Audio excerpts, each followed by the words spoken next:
So on Sunday mornings, my little boys love to have crepes, and I make them gluten-free because of my 4-year-old. This is just a mix of 3 different kinds of gluten-free flour and a tiny bit of something called xanthan gum that makes the crepe hold together when it's gluten-free.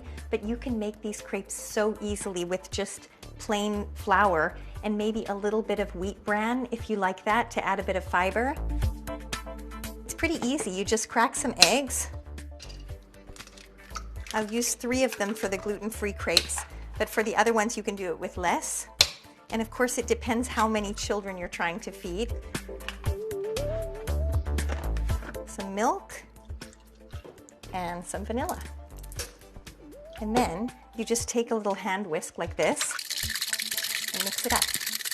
Now I'm going to turn my stove on, and I have a flat pan here called a crepe pan, and I'm just going to get that nice and warm. And basically you just want to keep adding this until you get the consistency of kind of liquidy, runny honey, and I'll show you when we get there.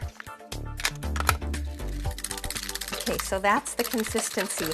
It looks a bit runny. It's definitely not as thick as pancake mixture, but basically you're going to see why it needs to be runny when we start to make our crepes. So I'm just putting a little bit of butter on the pan, and I'm going to let that melt. And then I'm going to pour a little bit of crepe batter onto my pan. They fight over who gets the first crepe. Then we just want to wait until we start to see the edges getting brown, and we're going to flip it over.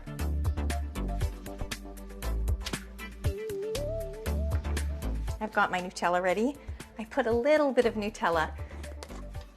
I have a German grandmother, and she used to give us a small amount of Nutella on rye bread. And that taste, for me, even the smell of this is like the smell of my childhood years.